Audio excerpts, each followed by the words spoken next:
આ મારા વિદ્યાર્થીઓ છે તો હુંની સાથે જે મારા એ શબ્દનો પ્રયોગ થયો એને સંબંધક રૂપો કહેવામાં આવે છે ચલો આપણે તે શરૂ કરીએ સૌથી પહેલા સર્વનામ અને સંબંધક રૂપો આપેલા છે પહેલો પુરુષ એકવચન એટલે કે આઈ હું હોય ત્યારે સંબંધક માય એટલે કે મારું વપરાય છે જેમ કે હું શિક્ષક છું આ મારો ક્લાસ છે અથવા મારા વિદ્યાર્થીઓ છે બીજો પુરુષ એકવચન હોય યુ તું અથવા તમે ત્યારે યોર એટલે કે તારું અથવા તમારું વપરાય છે જેમ કે તું વિદ્યાર્થી છે આ તારો ક્લાસ છે ત્રીજો પુરુષ એકવચન હી એટલે કે તે નર જાતિ હોય ત્યારે હીઝ વપરાય છે તે છોકરો છે આ તેનું પુસ્તક છે શી એટલે કે તેની નાની જાતિ હોય તેની વિદ્યાર્થી છે આ તેની બુક છે અથવા તેનું દફતર છે તેની સાથે હર વપરાય છે એવી રીતે ઈટ નાન્યતર જાતિ હોય ત્યારે ઈટની સાથે ઈટ સાથે એટલે કે તેનું વપરાય છે તે કૂતરો છે આ તેની કૂતરી છે હવે બહુવચન જોઈએ તો કે વી એટલે અમેની સાથે અવર એટલે અમારો એવો શબ્દ વપરાય અમે વિદ્યાર્થીઓ છીએ આ અમારી શાળા છે બીજું છે બહુવચનમાં યુ એટલે કે તમે વિદ્યાર્થીઓ છો આ તમારી શાળા છે અને ત્રીજું છે કે એટલે કે બહુવચન ચાચા દાદા તેઓ એની સાથે ધેર વપરાય એટલે કે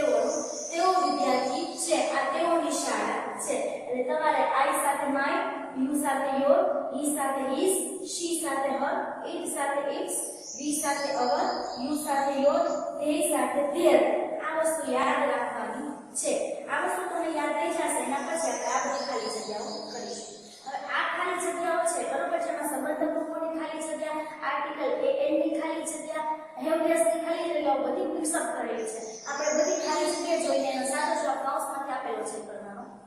પહેલી ખાલી જગ્યા જોઈએ ધીસ ઇઝ ખાલી જગ્યા ટેબલ બરોબર છે આ ટેબલ છે હવે કાઉન્સમાં આપ્યું છે એ અથવા એન તમે ટેબલ જોશો તો એનો પહેલો અક્ષર છે T E A E I O you સિવાય નો શબ્દ છે બરોબર છે એટલે કેવો થશે તો કે વ્યંજન થશે આ ટી છે એટલે એની આગળ શું હોય જે વ્યંજન હોય ત્યાં શું લાગે તો કે એ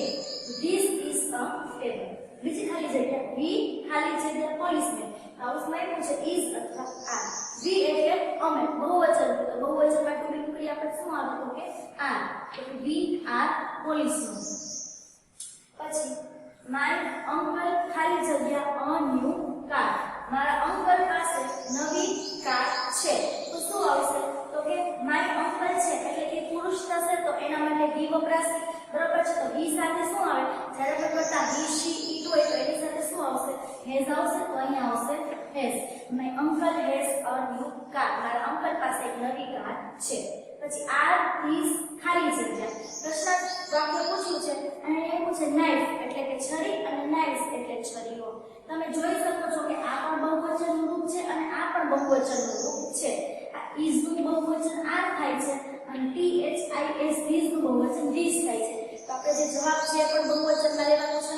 જે શબ્દનો છેલ્લો અક્ષર એફ કે એફ ઈ હોય એનો બહુવચનમાં ફેરવ્યા ત્યારે એફ કે એફ ઈ ની બદલે વી ઈ એસ મૂકવામાં આવે છે તો અહીંયા શું કરીને આપશું કે N I V E S I M a postman એટલે ટપાલી હું ટપાલી છું ધીસ ઇઝ ખાલી જગ્યા બેગ આઈ છે એટલે કે હું ટપાલી છું આ મારી બેગ છે આઈ સાથે સંબંધક રૂપ શું આવે તો કે માય એના પછી ખાલી જગ્યા are brothers this is our house અમે ભાઈઓ છીએ આ અવર એટલે અમારું આ અમારું ઘર છે તો અમે માટે શું આવે તો કે વી સાથે અવર આવે તો we are brothers this is our house બરાબર છે તમારા સંબંધો પાકા કરવાના છે અને હું તમને આ મિક્સઅપ જે ખાલી જગ્યા આપું છું એ બધી ખાલી જગ્યા તમારે